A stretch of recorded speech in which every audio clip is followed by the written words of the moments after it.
기도하겠습니다. 하나님 아버지, 요즘에는 예수님에 대한 언약과 성취의 구체적인 내용들을 살펴보고 있습니다. 하나님께서는 예수님을 통하여 인간을 구원하겠다는 이 계획들을 모두 선지자를 통해서 약속을 하시고, 이제 예수님이 이 땅에 사람으로 태어나 하나님이 예언하신 그 말씀들이 어떻게 이루어졌나 하는 것을 하나하나 살펴보고 있습니다. 이것을 잘 깨달아 알 수 있도록 은혜를 더하여 주시되 성령의 충만함을 주시옵소서. 그래서 부족한 종 이거를 잘 깨달아 전달하게 하시고 구변의 은사를 주시어서 잘 전달할 수 있게 하여 주시옵소서. 듣는 성도님들에게도 성령의 감화감동을 통하여 이 생명의 말씀, 은혜의 말씀, 복된 말씀을 잘 깨달아 믿음이 자라는데 좋은 양식이 될 수 있게 해 주시옵소서. 예수님의 이름으로 기도하옵나이다. 아멘. 이 시간은 예수님에 대한 언약과 성취의 10번째 시간을 갖기로 하겠습니다. 예수님에 대한 언약에 더 구체적으로 11번째 공생의 준비에 대해서 살펴보기로 하겠습니다. 예수님은 세례 요한으로부터 소개를 받은 다음에 이제 공생의 하나님의 일인 복음의 전파, 언약 세우시고 또 뭐 귀신을 쫓아내고 병을 고치는 이런 모든 일들 하시기 전에 준비 단계에 하신 일이 있습니다. 그거는 마귀의 시험을 받은 것이고, 또 성령을 충만하게 받은 것이고, 또 성부로부터 하나님의 아들이다 하는 것을 인정받으신 것이고, 또 가버나움으로 이사를 하신 이것이 공생의 준비를 위해서 하신 일입니다. 이것을 살펴보기로 하겠습니다. 공생애라는 것은 예수님이 가정에서 개인적인 사적인 일을 그만두고 하나님의 일, 즉 자신이 이 땅에 오신 본래의 목적에 맞는 일을 하시는 것을 말하는 겁니다.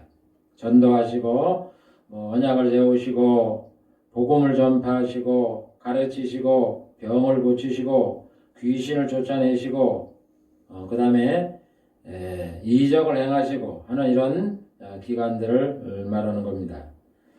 누가는 예수님이 30세쯤부터 이 하나님의 일을 했다 이렇게 기록을 해놨습니다. 누가복음 3장 23절에 보면 예수께서 가르치심을 시작할 때에 30세쯤 되시니라. 그래서 하나님은 그리스도가 세상에서 무슨 일을 하실 것인가 라는 것을 상세하게 선지자를 통해서 약속을 해놨습니다. 모든 일이 태어나시부터 죽으시는 일, 그 후에 일어날 모든 것들을 예수님이 이런 일을 할 것이다 하는 것을 하나님은 선지자를 통해서 말씀을 해 놓았습니다. 그래서 공생애에 들어가기 전에 준비할 일에 대해서도 미리 구약에 예언을 해 놓았습니다. 그거를 살펴보려고 하는 겁니다. 그래서 예수님은 이 세상에 계실 때 뭐라고 말씀을 했냐면은 나는 나의 원대로 하지 않고 나를 보내신 이의 원대로 한다 이렇게 말씀을 했어요. 왜냐하면 하나님이 구약에 예수님은 공생에 들어가기 전에도 마귀의 시험을 받아라, 또 갈릴리에 가서 살아라, 또 성령을 받아라, 또 하나님의 아들이다 는 인정을 받을 것이다 라는 이런 예언을 해놓으셨기 때문에 그 예언대로 예수님에게 임했던 겁니다. 그러니까 자기 원대로 못하는 거죠. 이 세상을 살 때 하나님이시지만 그거를 살펴보는 겁니다. 74번째 마귀의 시험을 받은 것. 예수님은 공생애를 시작하기 전에 마귀의 시험을 받았다라고 성경에 기록을 해놨어요. 마귀의 시험을 받는 것이 굉장히 영적으로 큰 의미가 있는 겁니다. 그래서 공생애에 들어가기 전에 세례를 받은 거는 결국 성령이 임한 겁니다. 성령이 임하신 것, 그 다음에 세례를 받고 올라오시면서 하나님의 아들이라고 인정을 받은 것이 있고, 그 다음에는 또한 큰 사건이 뭐냐? 마귀의 시험을 받은 거예요. 그래서 마귀의 시험을 받은 거는 굉장히 큰 의미가 있습니다. 여러분, 하나님이 인간을 만든 그 첫 번째 인류인 아담에게 부여하신 그 일이 뭐예요? 선악과 시험이잖아요. 첫 번의 명령이 바로 선악과를 먹지 말라는 명령이었어요. 그런데 그 선악과를 먹지 말라는 이 명령을 마귀의 미혹을 받아서 아담이 범죄를 했단 말입니다. 물론 하와가 먼저 했지만, 하와가 했다 그러더라도 하와를 책임지는 총책임자는 아담이기 때문에 결국 아담이 책임을 지는 거예요. 뿐만 아니라 아담도 하와가 주는 선악과를 먹었잖아요. 같이 범죄를 했다 이런 얘기예요. 그렇게 해서 인간이 자율적으로 자기의 능력으로 구원을 받을 수 있는, 자기 행위로 구원을 받을 수 있는 이것을 실패를 했습니다. 그러니까 자력구원은 불가능하다 이런 얘기예요. 그래서 자력구원이 안 되니까 은혜로, 이제 이미 우리는 범죄를 해서 죄인이 됐잖아요. 죽을 수밖에 없는 존재고, 그래서 하나님이 방법이 너희 스스로는 안 되니까 하나님의 은혜로 자기 아들을 이 땅에 보내주셔서 그를 믿으면 구원을 해주겠다. 이게 은혜예요. 그러니까 은혜가 얼마나 귀한지 여러분, 우리가 이거를 먼저 알고서 예수를 믿어야 돼요. 하나님의 은혜가 쉽게 얘기해서 여러분, 죄인을 사면해 주는 거예요. 내가 너를 사면해 줄 테니까 이런 걸 하라. 여러분, 죽지 않는다라고 이렇게 말을 할 때는 우리가 무슨 일을 하더라도 그 죄를 벗어나려고 그러고 감옥에서 나오려고 그러는 거 아니에요? 그래서 예수 그리스도를 대신 죽게 하고 그를 믿어라 이거예요. 그러니까 얼마나 쉬운 겁니까? 우리가 죄사함을 받고 천국 가는 것이. 그래서 아담이 범죄한 이 범죄로 인하여 저주와 죽음이 온 데서 구출을 해서 영생복락을 주실 거를 누가 하느냐? 하나님이 자기 아들 예수님에게 그걸 하게 해주겠다 이런 얘기. 그래서 너희는 그를 믿어라 이거예요. 그러면 내가 은혜로 너희를 구원해 준다. 이게 바로 구원이에요. 구원의 핵심이에요. 예수님이 오신 가장 큰 목적이에요. 그래서 예수님이 공생에 들어가기 전에 마귀의 시험을 먼저 받은 거예요. 여러분, 그러니까 우리가 성경을 읽을 때에 이 에덴 동산을 만들어 놓고 하나님이 생육하고 뭐 번성하여 뭐 땅에 충만하라 이 말씀을 하신 다음에 아담과 하와를 만들어 놓고 첫 번에 하신 말씀이 선악과 먹지 말라고 명령한 첫 사건인 것처럼 예수님이 공생을 할 때에 마귀의 시험을 받았다고요. 그럼 왜 마귀의 시험을 받았느냐? 아담이 선악과를 따먹을 수 있도록 그 동물인 뱀 속에 들어가서 하와를 꼬였던, 미혹했던 자가 뱀 속에 들어간 사탄이에요. 그래서 예수님이 사탄의 시험을 받은 거예요. 왜? 첫 인류인 아담은 이 마귀의 시험을 받아 졌어요. 여러분, 성경의 원칙은, 영의 법칙은 뭡니까? 누구든지 진 자는 이긴 자의 종이 되는 거예요.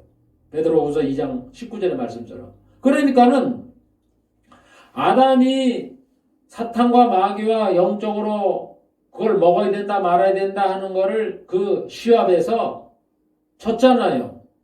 하와가 저거 또 따먹었으니까 아담도 주고 이 졌으니까 마귀의 종이 된 거예요. 영적으로. 그래도 죽음이 오고 저주를 받게 된 거 아니에요? 마귀에게 졌습니다. 아담은. 그래서 그거를 이기려면은 똑같은 사람이 필요한데 아담의 후손들이 다 범죄를 했으니까 또 다른 인간을 만들어서 죄 없는 상태의 인간을 만들어서 또 마귀에게 시험을 하게 해서 이기게 이렇게 하나님 하지 않았어요. 이미 인류는 만들어졌기 때문에 내버려두고 대신 인간의 몸을 입고 태어나게 한 그분이 바로 성자 예수, 우리의 구주다, 이런 얘기입니다.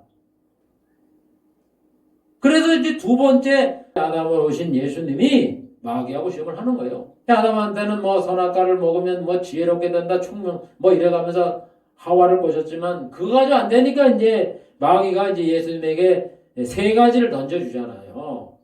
그 음식을 하니까 너 배고프겠다 생각을 해갖고, 야, 너 능력이 많지 않냐? 하나님의 아들이 아니냐?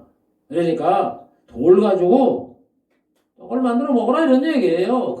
그걸로 미혹을 한 거예요. 예수님이 거기에 넘어갈 사람입니까? 안 하잖아요. 사람이 떡으로 사는 게 아니다, 이런 얘기예요. 물리쳤어요. 그 다음에 나한테 높은 데로 성전 꼭대기에 올라가서 뛰내리라. 성경에 뭐라 그랬냐? 천사가 말이죠. 너를 붙들어 발이 돌에 안 부딪히게 한다는 거예요. 그러니까 뛰내리라는 거예요. 마귀가 한다고 그걸 말을 들어요? 예수님이 하나님을 시험하지 말아라. 물리치셨잖아요. 그러니까 세 번에 어떻게 합니까? 네가 나한테 절하면 내가 모든 권세를 내가 다 갖고 있는데 내가 너한테 줄 것이다. 아니, 예수님이 하나님이신데 모든 권세를 받았는데 왜 마귀한테 절을 합니까? 물리치시잖아요. 그래서 마귀가 예수님을 못 이긴 거예요. 예수님이 마귀를 이긴 거예요. 자, 이렇게 됐으니까 아까 아담이 마귀에게 시험에 져서 그 하는 말대로 그대로 들어서 죽음이 오고 저주가 오는 종이 됐잖아요. 진자는 이긴 자의 종이라 해서. 그래서 마귀의 수하에 있다가 예수님이 마귀를 물리쳤어. 그러면 예수님이 마귀뿐만 아니라 마귀 속에 있는 종들을 다 예수님이 이제는 처리할 수 있는 이런 권한을 갖게 되잖아요. 그렇게 되기 때문에 마귀와 시험을 한 것이 굉장히 중요한 거고, 이게 예수님이 이 땅에 오신 사역의 본질인 거예요. 그래서 마귀 시험을 첫 번째 성경에서 말씀을 하고 있는 거예요. 세례받은 다음에. 결국 여러분, 마귀의 시험에서 이긴 거는 뭐냐면은 성경의 창세기 3장 15절에 선악과 시험을 한 다음에 마귀의 미혹을 받아서 선악과를 먹은 다음에 하나님이 뭐라 그러셨어요? 뱀한 테 여자의 후손이 뱀의 머리, 네 머리를 상하게 할 것이고 뱀은 여자의 후손의 발꿈치를 상한다 그랬잖아요. 거기에 여자의 후손이 예수님 아니에요. 그래서 예수님이 마귀의 머리를 상하게 하는 거예요. 그 대신 예수님은 마귀에서 이 땅에 사람으로 태어나 고생하는 거고 십자가에 못 박혀 돌아가시는 거예요. 그게 본질이라고, 예수님에 대한. 그게 여러분 성경의 본질이에요. 그게 바로 구원의 길이고 하나님이 준비한 거고. 여러분, 예수님을 자꾸 무슨 인간적인 그런 입장 속에서 뭐 스승이다, 위대한 뭐 경영자다, 뭐 벨소리를 다 갖다 붙여대갖고 예수님의 본래 그 임무와 본래 직분을 자꾸 왜곡을 하는데, 그 사람들은 아주 예수님을 이용해서 자기 이익을 챙기는, 경건을 이익으로 삼는, 재료로 삼는 자들의 행포지, 어떻게 예수님이 인간 교육자로 오셨고 경영자로 오셨고 사회 해방자로 오셨습니까? 성경에 그렇게 나와요. 그래서 성경의 첫 번째가 인간 만들고 그 선악과 시험을 갖다 첫 번째 놓고, 첫 번째 약속이 여자의 후손이 뱀의 머리를 상하게 하고 뱀은, 사탄은 예수님의 발꿈치를 상하게 하는 그거예요. 그래서 예수님이 공생애를 시작하기 전에 마귀의 시험을 받는 거예요. 이게 본질인 거지. 여러분, 그것에 벗어나서 자꾸 성경을 갖다가 인본주의로 해석을 하고 이 영적 구원과 관련되지 않는 그런 세상 얘기, 달콤한 얘기하고 무슨 이거 철학자 끌어들이고 유명한 세상의 사람들 끌어들이고 얘기하는 사람들 그거 믿지 마세요. 여러분, 예수님이 그 사람보다 무식합니까? 그 사람의 학자든 뭐 하는 사람들의 말을 하나님의 말씀과 섞습니까? 하나님이 누군데 그 사람들의 말을 섞어요? 이 성경이 하나님 말씀 아니에요? 이 세상에 하나님의 말씀에 맞는 자라면 받아들이면 몰라요. 그러나 그거와 상관이 없는 그런 사람들, 유명한 노벨상을 탄 사람, 어떤 사람이라 하면서 그런 여러분들의 영혼을 죽이려고 하는 거예요.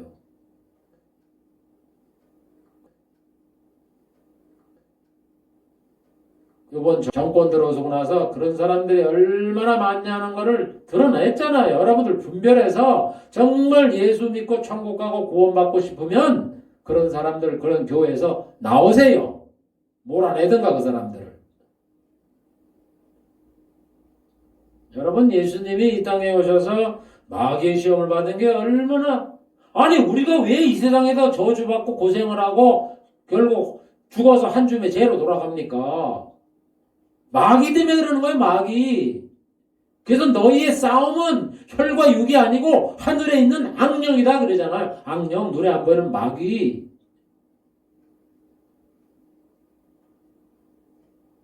그래서 예수님은 공생애에 들어가기 전에 마귀의 시험을 받은 거예요. 이게 물론 공생애이죠. 이게 가장 큰 거예요. 그걸 왜 준비라고 얘기를 했느냐? 사람들에게 언약을 세우고 사람들에게 하지 않고 영적으로 하신 거잖아요. 그래서 준비를 했다 이렇게 말하는 것뿐이에요. 다음 75번째, 기름 부음을 받을까? 기름 부음은 성령 충만이다 이런 얘기죠. 그래서 하나님은 예수님이 기름 부음을 받을 것이라고 예언해 놨습니다. 이사야 11장 2절, 여호와를 경외하는 신이 그 위에 강림하시리니. 예수님에게 신이 임한다 이거예요. 하나님의 신을 우리가 성령이라 그러잖아요. 성신, 신. 하나님을 또 신이라 그랬는데 여러분 좀 우리가 성경에 그 말하는 그 용어를 구별해야죠. 우리가 보통 신이다 그러면 하나님을 신이라 그러잖아요. 보통 이제 성부, 성자, 성령 하나님을 신이라 그러면서 또 구분을 해서 성부, 성자, 성령이 있을 때 성령님을 가지고 또 여호와의 신이다 이렇게 얘기를 해요. 성신이라 그러잖아요. 그래서 성신이 성자 위에 임한다 이런 얘기예요. 그래서 성령의 충만을 받는다는 거죠. 그래서 61장 1절에도 이사야는 주 여호와의 신이 내게 임하였으니 여호와께서 내게 기름을 부으사 가난한 자에게 아름다운 소식을 전하게 하려 함이라. 복음을 전한다는 거죠. 그러니까 성령이 임한 다음에 예수님이 사역을 하게 된다. 이렇게 말씀을 했던 겁니다. 기름 부음을 받는 것이 이사야만 예언했습니까? 우리가 잘 아는 이 그리스도라고 말하는 이 용어의 원천인 그 다니엘에게 하나님이 말하잖아요. 9장에. 기름 부음을 받은 자가 일어날 것이고 기름 부음을 받은 자가 없어질 것이다. 그 기름 부음을 받은 자가 메시아. 그분이 그리스도 아니에요. 그래서 이사야의 예언이나 다니엘의 예언이나 모두 예수님이 기름 부음을 받을 것이다. 이렇게 예언을 해놓고 있습니다. 예언대로 예수님이 기름 부음을 받으시잖아요. 세례 요한에게 세례를 받으시고 물에서 올라오실 때 하나님의 성령이 비둘기같이 내려 자기 위에 임하심을 보시더니 성령이 임한 거예요. 하나님의 구주는 성령이 임하시는 분이에요. 그래서 사도 요한은 뭐라고 말씀합니까? 요한복음 3장 34절에 하나님의 보내신 이는 예수님이죠. 하나님의 말씀을 하시나니 이는 하나님이 성령을 한량없이 주심이니라. 한량없이 아주 충만을 받았다. 이런 얘기죠. 그래서 예수님은 성령이 충만하게 임하십니다. 그리고 사역을 하시는 거예요. 복음을 전파하고 귀신을 쫓아내고 말이죠. 그래서 예수님에게 성령이 임하는 것은 하나님의 구약의 말씀을 성취하는 일이면서 주의 사역을 시작하는 그 자격을 갖는 거예요. 성령이 임한 다음에 사역을 해야 되기 때문에 자격을 갖는 거예요. 다니엘에게 이사야에게 성령이 임한다 그랬으니까 기름을 부어서 아름다운 소식을 전하겠다 그랬으니까 기름을 부어서 성령이 임하게 해서 복음을 전했다 그랬으니까 복음을 전하기 전에는 성령이 임해야 된다. 이런 걸 우리가 논리적으로 시간적으로 알 수가 있잖아요. 그래서 성령이 임했다는 거예요. 그래서 여러분 우리가 성경에 보면 하나님은 그런 관계를 굉장히 중요하게 여기셔서 뭐가 선이고 뭐가 후고 이런 것까지도 세세하게 이해를 해놓은 겁니다. 그러니까 우리가 성경이 하나님 말씀인 줄 믿죠. 그리고 예수님의 말씀은 하나님의 말씀은 다 믿는 거잖아요. 예수 믿는 사람들이 뭐 바보라도 그걸 믿습니까? 뭐 세상 사람들 똑똑해서 뭐 물 위에 걸어갔다는 그 말을 믿느냐? 왜 못 믿어요? 아니 하나님이 걸었다는데 왜 못 믿습니까? 그 사람들은 예수님을 자꾸 사람으로 여기니까 물 위에 걷는 사람이 어디 있어 이러죠. 물 위에 걷는 하나님이 어디 있어 이렇게 생각을 바꿔보세요. 그럼 금방 믿어지지. 성경을 기록한 분이 하나님이시고 모든 인간 구원의 역사를 작정하시고 그거를 실행하시는 분이 사람이라 그럽니까? 하나님이라 그러시고 예수님을 어디 사람이라 그럽니까? 하나님의 아들이라 그러는데 왜 그건 안 믿으면서 자꾸 사람으로 생각을 해서 그 사람이라는 우물에 빠져갖고 말이죠. 깨구리가 우물 안에 보서 바깥 세상을 보던 그렇게 살아갑니까? 그러니까 멸망을 받는 거예요. 아니 하나님이라 그러면 하나님 입장에서 한번 생각해 봐야 될 거 아니에요. 그리고 나서 뭐가 글르다고 한번 답변을 하든가 질문을 하든가. 깨구리가 뭐 우물 안에서 뭐 바깥 세상 보듯이 말이죠. 우리는 바깥에서 세상 보는 사람이에요. 아무리 무식하고 못생기고 돈이 없고 가문이 없고 초라해더라도요. 아무리 부하고 많이 배워도요. 우물 안에서 보면은 바깥 세상 넓은지 몰라요. 그 약간 보이는 우물 위에가 얼마나 넓겠어요. 그거밖에 못 보는 거예요. 교만하지 마세요. 그래서 예수님이 공생애의 사역을 하시기 전에 기름 부음을 받는다. 성령이 임한다 하는 구약의 예언대로 예수님에게 성령이 임했던 겁니다. 다음 76번째, 성부가 예수님을 자신의 아들로 인정하실 것. 참 하나님의 그 계획을 살펴보면 시간적인 순서로 살펴보면 상당히 꼼꼼하게 말이죠. 이렇게 계획을 해놨어요. 하나님이 자기 아들을 보낸다 그래서 우리 하나님이 너는 내 아들이라 이렇게 인정을 하는 거예요. 시편을 통해서. 신약에만 얘기하면 사람들이 또 아유 잘못 듣고 저 사람 하는 소리다. 어디 근거가 있어? 이렇게 얘기를 할까봐 그 입을 막으시려고 시편 2편 7절에 여러분 시편은 예수님 태어나기 1000년 전 저자가 한 얘기예요. 내가 영을 전하노라. 여호와께서 내게 이르시되 너는 내 아들이라. 오늘날 내가 너를 낳았도다. 하나님의 아들이라는 거예요. 오늘 낳았다는 거예요. 그게 무슨 말씀이에요? 마태복음 3장 16절에 예수께서 세를 받으시고 올라오실새 하늘로서 소리가 있어 말하되 이는 내 사랑하는 아들이요 내 기뻐하는 자라. 너는 내 아들이라. 이는 내 사랑하는 아들이다. 이거 아니에요? 이 말씀이지.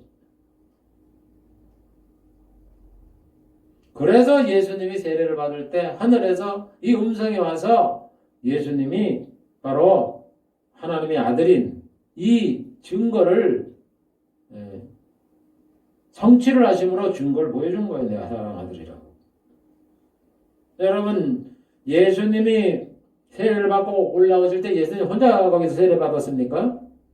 얼마나 세례 요한한테 세례 받는 사람이 많았는데요. 그때 하늘에서 이 소리가 났다고요. 인정하는 소리. 뭐 예수님 혼자만 들으시고서 저렇게 거짓말 시킨다 그러면서 그렇게 성경을요 또 설교의 말씀을 삐뚤어진 마음에서 들지 말고 마음문을 여세요. 그러면 예수가 믿어져요. 변화산에 갔을 때도 똑같이 들었습니다. 마태복음 17장 1절. 구름 속에서 소리가 나서 가로되 이는 내 사랑하는 아들이요 내 기뻐하는 자니 너희는 저의 말을 들으라. 여러분, 이 이야기도 예수님이 뭐 산에 올라가서 혼자 들은 말씀이 아니에요. 예수께서 베드로와 야고보와 그의 형제 요한을 데리고 높은 산에 올라가셨더니 세 사람, 세 제자를 데리고 간 거예요. 같이 거기서 들은 거예요, 이 이야기를. 마찬가지로 세례를 받을 때도 뭐 얼마나 갔는지 안 나와서 잘 모르겠지만 수많은 사람들이 엄청나게 세례 요한한테 세례 받으러 갔잖아요. 그때 사람들이 들었던 이야기를 기록해 놓은 거지. 세례를 받고 변화산에 가서 하나님의 아들이라고 하는 그 인정한 말씀이 시편 2편 7절에 있는 말씀이에요. 하나님이 내 아들이다. 여기서도 내 아들이다. 그렇게 실제적으로 인정을 해주는 거죠. 이게 성취다 이런 얘기입니다. 그 다음에 77번째 갈릴리에 거주하실 것. 예수님은 태어나신 것이 베들레헴입니다. 그렇지만은 자라난 곳은 나사렛이에요. 나사렛에서 원래 그 어머니와 아버지가 거주를 했기 때문에 예수님 태어나시기 전에 그 나사렛에서 이 거주를 했잖아요. 나사렛 사람이잖아요. 그 예수님의 양아버지가.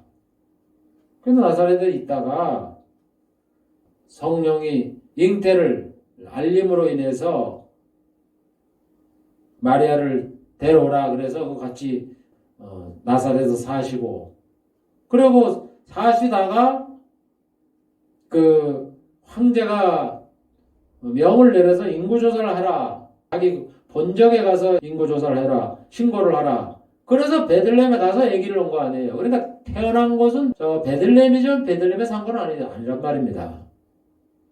그래 헤롯이 그 예수님을 죽이려고 하는 그때 예수님을 죽이려고 하는 것을 하나님이 다 아시기 때문에 그 전에 꿈에 요셉에게 나타나 애굽으로 가라, 피난을 가라 이렇게 해서 피난에 갔다가 헤롯이 죽은 다음에 다시 그 살던 나사렛에서 살게 되신 겁니다. 그래서 나사렛에서 한참 잘하셨어요. 그리고 난 다음에 예수님이 공생애를 시작하기 전에 세례를 받고 돌아오신 다음에 예수께서 요한의 잡힘을 들으시고 예수님께서 이 갈릴리 지역에 있는 가버나움 지역으로 이사를 가십니다. 그럼 여기 가버나움으로 왜 이사를 갔느냐? 처음에 제가 말씀을 드릴 때 예수님께서는 내가 내 뜻대로 하는 게 아니라 아버지의 뜻으로 한다 이렇게 말씀을 했잖아요. 그래서 예수님이 이사를 가시더라도 여기가 살기가 좋네 뭐 여러 가지 따져보니까 나았다 그러면서 이사 가신 게 아니라고요. 가버나움으로 이사 가신 것이. 이사야를 보면은 이사야 9장 1절에 보면 예수님이 그 갈릴리 지역으로 거주할 것을 예언한 말씀이 있습니다. 9장 1절에 후에는 해변길과 요단 저평 이방의 갈릴리를 영화롭게 하셨느니라. 흑암에 행하던 백성이 큰 빛을 보고 빛이 비추었다. 이렇게 예언하는 말씀이 있습니다. 그래서 여기 큰 빛은 누구냐? 예수님이죠. 예수님 자기가 빛이라고 그랬잖아. 해변길과 그 요단 저 건너편에 있는 그 갈릴리 지방 사람들이 그 빛을 보았다는 거예요. 예수님을 보았다는 거예요. 그래서 이거를 그 마태복음 4장 12절 16절에 예수께서 요한의 잡힘을 들으시고 갈릴리로 물러가셨다가 나사렛을 떠나서 가버나움 지역으로 이사를 가십니다. 그러면서 이것이 이사야가 하신 말씀을 이루는 것이다. 이러면서 그 이사야 9장 1절을 인용하고 있는 겁니다. 그러니까 이사야 9장 1절의 말씀이 예수님이 갈릴리로 이사 간다는 말씀이 어디 있느냐? 이사야 9장 1절에 어디 있느냐? 이렇게 물으신다면 그거는 제 주장이 아니라 마태가 그걸 인용하면서 그게 바로 갈릴리의 그 지역에 있는 가버나움으로 이사간 그 말씀이라고 해석을 해 놓았기 때문에 저뿐만 아니라 성경을 아는 사람들이 이 예수님이 갈릴리에 거주하는 것이 9장 1절에 있는 해석이다. 말씀의 본 뜻이다. 이렇게 말하는 거예요.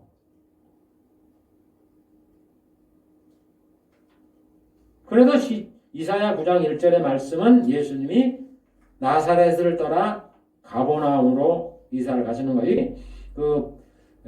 이스라엘 땅에는 두 개 커다란 그 호수가 있잖아요.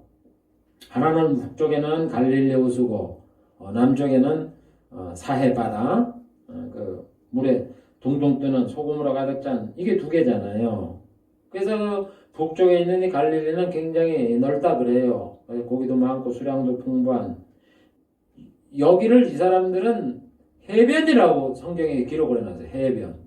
해변 여러분 바닷가인데 이 바닷가가 아니라 갈릴리 그거를 얘기하는 거예요. 여기도 보면은 이사야 9장 1절에도 해변길과 그랬는데 이 해변길이 모든 바닷가하고 이렇게 생각하지 마시고 이게 호수, 갈릴리 호수가를 말하는 겁니다. 이 사람들이 그렇게 불렀어요. 그래서 그 길을 영화롭게 한다. 그러니까 이 지역이 스불론 땅, 납달리 땅, 이 지역이 12지파에 보면은 그렇게 영화로운 그런 지역이 아니었어요. 여러분 스불론과 납달리 판에 보면은 유명한 인물이 있습니까? 아니잖아요. 이스라엘은 유다 지파가 강세를 이루었고 남쪽에 이스라엘 다스렸기 때문에 그 다음에 이제 북쪽에는 에브라임 지파가 상당히 강세를 이루고 그 다음에 베냐민 지파가 사울왕의 후손이니까 또 이렇게 강세를 이루고 그랬는데 이 스불론과 납달리는 별 볼 없는 인물이었어요. 그래서 여기 얘기잖아요. 옛적에는 스불론 땅과 납달리 땅으로 멸시를 당케 하였더니 별 볼 없는 그 지파였었고 지역이었다 이런 얘기예요. 그런데 후에는 예수님이 오신 후에는 이거를 영화롭게 해줬는데 왜 영화롭게 했느냐? 거기에 뭐 인물이 많이 나오고 그런 게 아니라 예수님이 그곳에 빛을 비췄기 때문에 거기가 사셨기 때문에 거기가 영적으로 영화롭게 됐다 이런 얘기예요. 여러분 세상 사람들은 영화롭게 되고 이름이 날리는 거를 인물이 나고 부자가 되고 잘 살고 이렇게 해서 영화롭게 그러는데 여러분 성경은 그렇게 말씀하지 않습니다. 성경의 영화는 예수 그리스도 하나님이 가시는 것이 영화롭게 되는 줄 믿습니다. 아멘. 여러분 예수님이 거기 사시는 자체가 영광을 받는 거예요. 영화롭게 되는 거예요. 여러분 구유에 있는 그 아기를 보는 그게 얼마나 영화를 누린 건지 아세요? 그 예수님으로부터 그 소경이 그 진흙을 발라서 눈에다가 이렇게 비비고 하는 그 치료를 받는 이게 얼마나 하나님의 영화를 받은 건지 아세요? 하나님을 보고 하나님을 만지고 하나님의 손길을 느낀 그게 얼마나 큰 영화인지 아세요? 뭐 세상에 뭔 돈 많고 권세 많고 그거 비길 데 없는 거예요. 우리의 가치는요 영적인 거지 육적인 거는요 약간의 유익이 있을 뿐입니다. 그거를 알고 여러분 세상에 부자든 공부를 잘하든 권세가 있든 깨달아야지.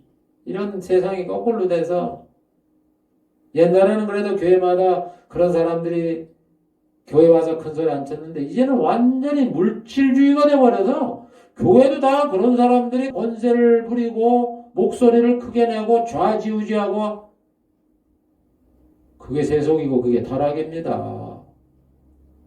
어디서 큰 소리를 주세요?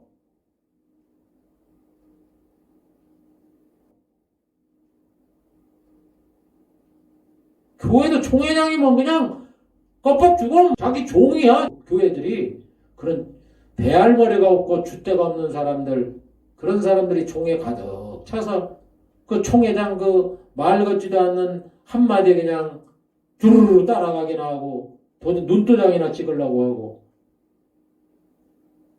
그래서 에레미야가 뭐라는 줄 아세요? 에레미야 5장 31절에 선자들은 거짓을 예언하며. 세상이 약하면요, 예언자들이 많이 났는데 안 이루어지는 거짓 예언을 많이 합니다. 제사장들은 자기 권력으로 다스리며 백성들은 그것을 좋게 여기니 그 결국에는 너희가 어찌하려느냐. 제사장들이 자기 권력으로 다스리는데, 여러분, 제사장이 하나님의 권력으로, 하나님의 능력으로 다스리, 자기 권력으로 다스리, 자기 권력, 자기 총회장, 자기 돈 많다, 자기 많이 배웠다, 자기 권세 있다, 좋은 가문이다, 이거 외형적인 거 가지고 교회 치리한다고요, 총회장 한다고요. 근데 백성을 그게 좋게 여긴다. 참나. 목사 사건들은 그렇다고 써요. 아니, 성도가 왜 따라가면 그걸 좋아요? 우리 교회 목사님은 총회장이야. 우리 교회 목사님은 뭐 미국의 무슨 뭐 유명한 대학을 나왔고, 우리 교회 목사님은 뭐 어느 가문에 뭐 그게 여러분 구원 얻는 거하고 무슨 상관이 있습니까? 정신 차리세요. 그래서 여기 뭐라요, 하나님이? 그 결국엔 너렇게 그렇게 행하 거짓 예언하고 목사는 자기 권력을 갖다가 목회를 이용해서 삼고 성도들은 그렇게 노하면 결국은 어떻게 할 거냐? 주님이 우리의 영혼 속에 비수 같은 말씀을 하고 있는 거예요. 결국엔 너희가 어찌하려느냐? 심판대에 하나님이, 예수님이 넘어갈 것 같으세요? 여러분 구원을 받게 나버려둘 것 같으세요? 어디서 교회에서 자기 권력을 가지고 교회에서 사용을 하고 성도들이 사람 목사님 초빙할 때 그런 거를 기준에다 따져갖고 초빙을 합니까?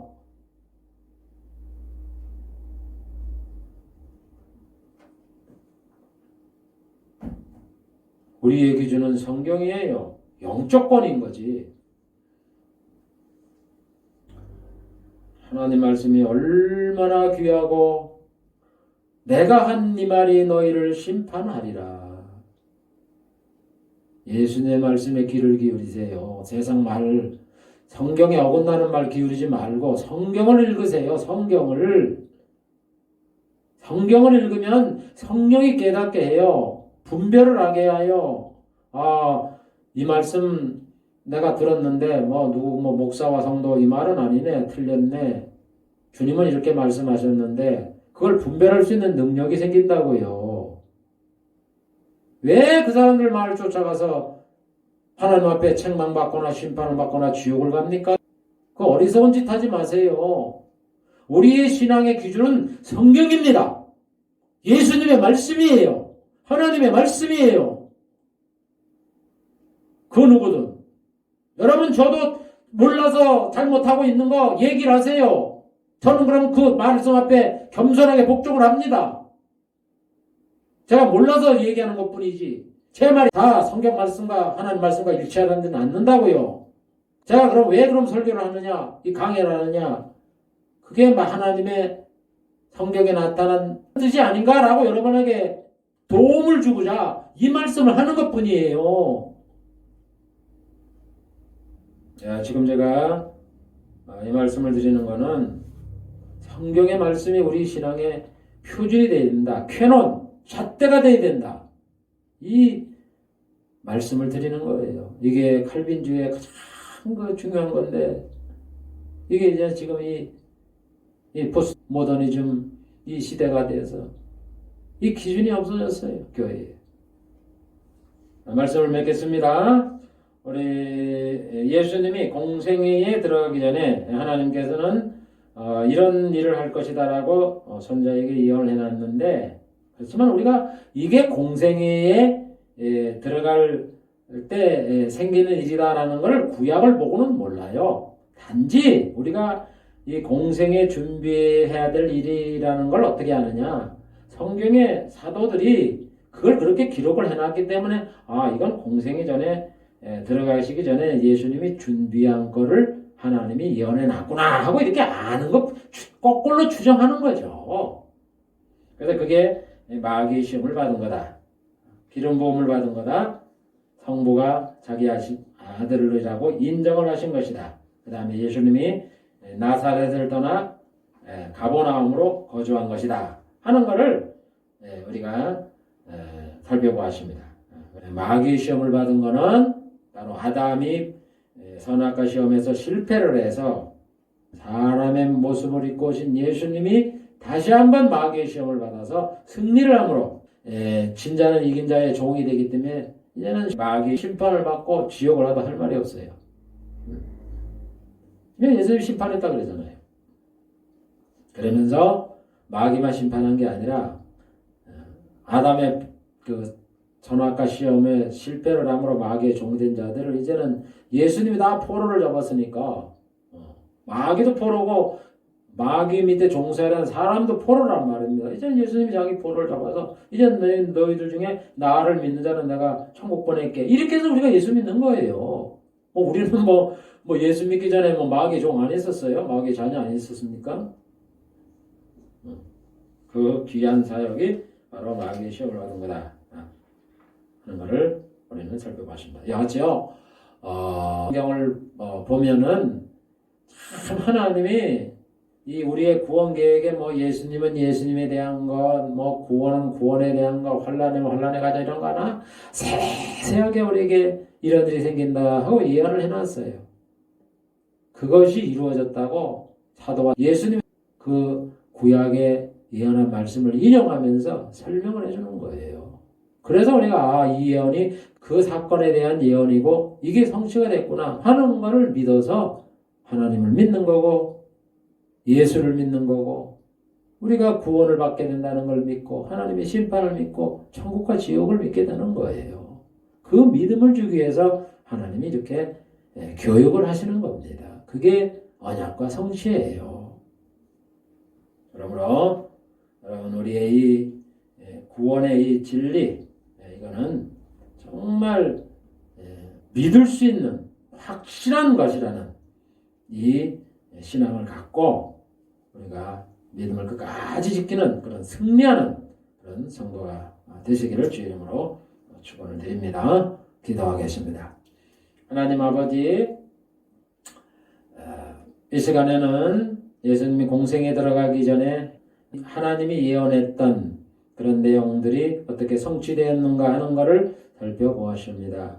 아버지 하나님 천지는 없어지겠으나 내 말은 없어지지 아니하고 하나님은 반드시 그 일을 성취하는 여호와라고 말씀하신 것처럼 어떤 말씀이든 예언을 하시고는 반드시 성취하는 분이라는 것을 우리는 배웠습니다. 아버지 하나님 그러므로 성경에 예언했던 이런 모든 말씀들은 반드시 성취가 되는데 아직 이루어지지 않은 이런 부분들도 성취가 된다는 확신을 가지고 대환란을 준비하고 예수님의 재림을 준비하고 심판을 준비하고 그래서 우리가 항상 세속에 물들지 아니하며 깨어있어 기도하게 하시고 코로나로 인하여 이 공동체가 예배를 드리는 공적 예배가 무너진 이런 상태에 있사오니 이럴수록 개인적으로 기도하고 골방에 기도하고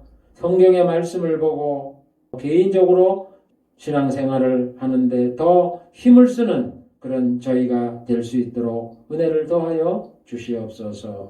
예수님의 이름으로 기도하옵나이다. 아멘.